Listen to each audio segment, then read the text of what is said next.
Hi Josiah, hi Selah. I'm going to read you a story. It's about one of your favorite friends. It's Curious George.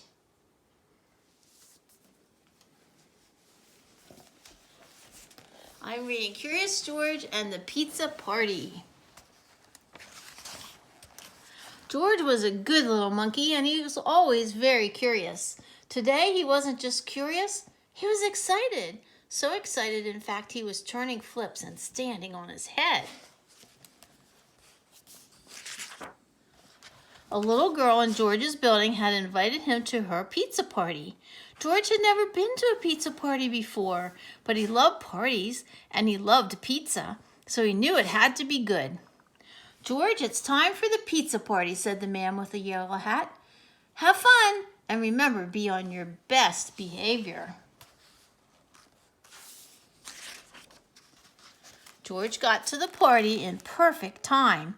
"Hi, George," called out the little girl. But oh, what was all of this? The children were wearing puffy white chef hats and checkered aprons. George got a hat and apron too. The best was yet to come. They weren't just going to eat pizza, they were going to make it too. "Everyone will get a piece of pizza dough to roll out and make a special pizza," explained the girl's mother. There were many little lumps of dough. "But first, let's play some games." Everyone went into the living room to play pin the pepperoni on the pizza. Everyone, that is, except George.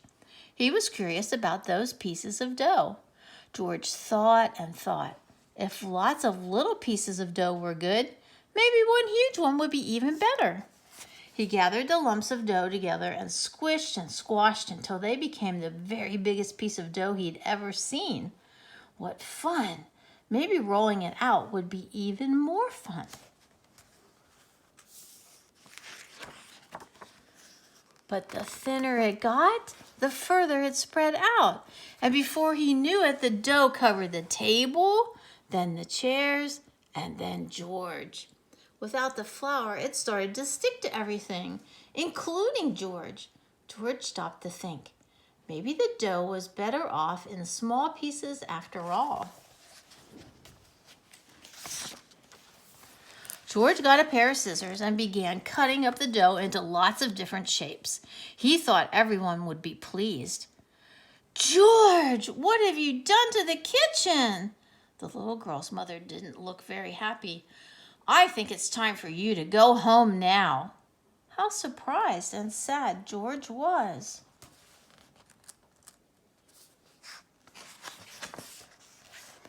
But just then, the children burst in the kitchen and saw the mess that George had made. "George, what happened?" asked one boy.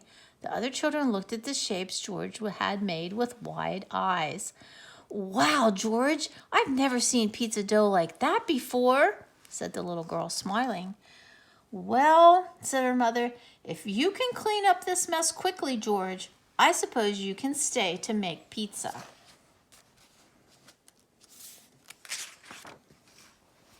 The children all helped George clean the kitchen. He was lucky to have so many good friends. As they worked, they talked about the pizza. "I'm going to make a pizza that looks like a star," said one little boy. "I'm making one that looks like a house," said a girl.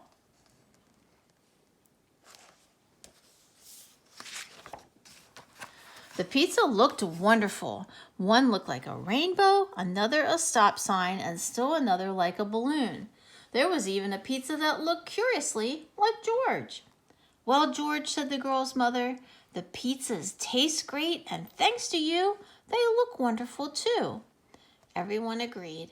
It was the best pizza anyone had ever seen or tasted.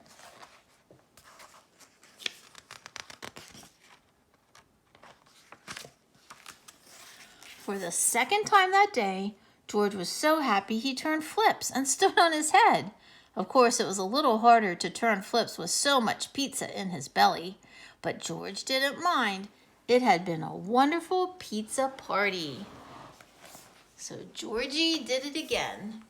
Made a mess, but his friends helped him clean it up. And he had a wonderful time. See you later.